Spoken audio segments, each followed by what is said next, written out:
Hello cutting channel people, நம்ம பிரேம்ஜிக்கும் சரி இந்துக்கும் சரி கல்யாணம் நடந்து கிட்டத்தட்ட ஒரு 2 மாதங்கள் ஆகுது அப்படின்னு தான் சொல்லணும்.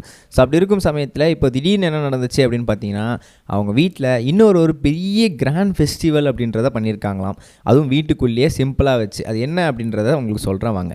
முதல் விஷயம் என்ன அப்படின்னு பார்த்தீங்கன்னா, எப்பயுமே திருமணம் நடந்த ஒரு 2 மாதங்கள் ஆயிடுச்சு அப்படின்னாலே தாலி பிரித்து கோத்தல் அப்படின்றது ரீசெண்டாக ரொம்ப காலமாகவே பண்ணிகிட்டு இருக்க ஒரு திருவிழாவாக இருந்துகிட்டு இருக்கு.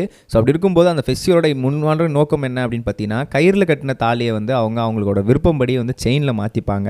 ஸோ அப்படி இருக்கும் சமயத்தில் அந்த திருவிழாவை இப்போ அவங்களோட ஃபேமிலியில் ஒரு ஃபங்க்ஷனாக மேற்கொண்டிருக்காங்களாம். ஸோ அதுக்கு நம்மளோட எல்லாரையுமே எல்லாருக்கும் ஃபோட்டோஸ்லாம் போட்டு அது வீடியோஸ்லாம் பண்ணி ரொம்பவே சூப்பர் டூப்பராக அந்த ஃபங்க்ஷன் அப்படின்றத நிறைவு பண்ணியிருக்காங்க. ஸோ இந்து இப்போ அதை பர்சனலாக அவங்களோட இன்ஸ்டாகிராம் ஐடியில் ஷேர் பண்ணி இந்த மாதிரி உங்களோட பாசத்துக்கும் உங்களோட நேசத்துக்கும் ரொம்பவே நன்றி அப்படின்னு சொல்லி, இந்த மாதிரி ஒரு சூப்பர் டூப்பரான ஒரு மாப்பிள்ளை எனக்கு கிடைப்பாங்கன்னு சொல்லி நான் கனவுல கூட நினச்சி பார்க்கல அப்படின்னு சொல்லி இந்து அதில் போஸ்ட் பண்ணியிருக்காங்க.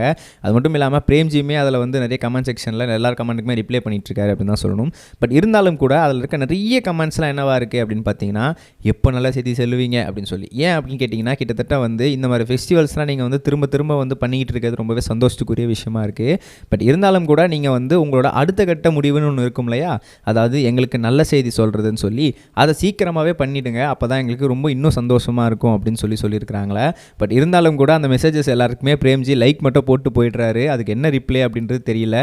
ஸோ அது பார்த்துட்டு பார்க்காத மாதிரி போகாமல் அதுக்கு அவர் லைக் பண்ணும்போதே தெரியுது கூடிய சீக்கிரம் கண்டிப்பாக அது ஒரு பெரிய முடிவு இருக்குது, பெரிய ஒரு நல்ல செய்தியாக நம்ம ஃபேன்ஸ்க்கு நமக்கு ஷேர் பண்ண போகிறாரு அப்படின்னு சொல்லி.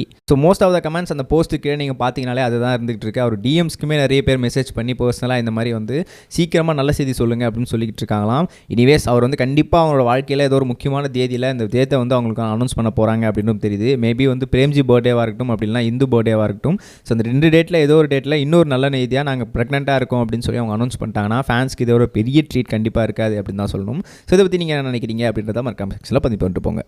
ரெண்டாவது ஒரு முக்கியமான விஷயம் என்ன அப்படின்னு பார்த்தீங்கன்னா, ஆக்டர் அருள்நிதி கிட்டத்தட்ட ஒரு முக்கியமான ஒரு ஸ்டார் அப்படின்னு சொல்லலாம். நிறைய முக்கியமான படங்களையும் நடிச்சிருக்காரு. ஸோ அப்படி இருக்கும்போது டிமாண்டி காலனி 2 அப்படின்ற ஒரு படத்தில் அவர் இப்போ கமிட் ஆகி நடிச்சிக்கிட்டு இருக்காரு. கம்மிங் ஆகஸ்ட் 15th அது நடக்கிறது. ஸோ அப்படி இருக்கும்போது அந்த படம் தொடர்பாக ஒரு இன்டர்வியூவில் இன்டர்வியூ கொடுத்திருந்தாரு. அதில் என்ன சொல்லியிருந்தாரு அப்படின்னா, ஆகஸ்ட் 15 எங்கள் படம் மட்டும் இல்லைங்க, எல்லார் படமே வருது, எல்லா படமே ரொம்பவே சூப்பர் டூப்பராக ஓடணும்னு சொல்லி நான் இறைவனை பிரார்த்திக்கிறேன் அப்படின்னு சொல்லியிருந்தாரு. அங்கே இருந்த ஒரு இன்டர்வியூ, நீங்கள் ஃபேமிலியே பெரிய அரசியல்வாதியான குடும்பங்கள், அப்படி இருக்கும்போது நீங்களும் நெக்ஸ்ட் அரசியலுக்கு வருவீங்களா அப்படின்னு கேட்கும்போது, அரசியலுக்கு வரலாம் வாய்ப்பே இல்லை, மேபி 2062 வேணால் நான் அரசியலுக்கு வருவேன் அப்படின்னு சொல்லும்போது, என்னங்க சொல்கிறீங்கன்னா, ஆமாம் அப்போ நானும் உயிரோடு இருக்க மாட்டேன், நீங்கள் பார்க்குற யாருமே உயிரோடு இருக்க மாட்டீங்க, ஸோ அப்போ வேணால் அரசியலுக்கு வரதுக்கு வாய்ப்பு இருக்கான்னு பார்ப்போம் அப்படின்னு சொல்லி ரொம்பவே ஒரு இதுவான பதிலை சொல்லிட்டு போயிட்டாரு. இதை பற்றி நீங்கள் நினைக்காம சொல்லுங்கள். நம்ம நெக்ஸ்ட் சொல்ல கைஸ் பை.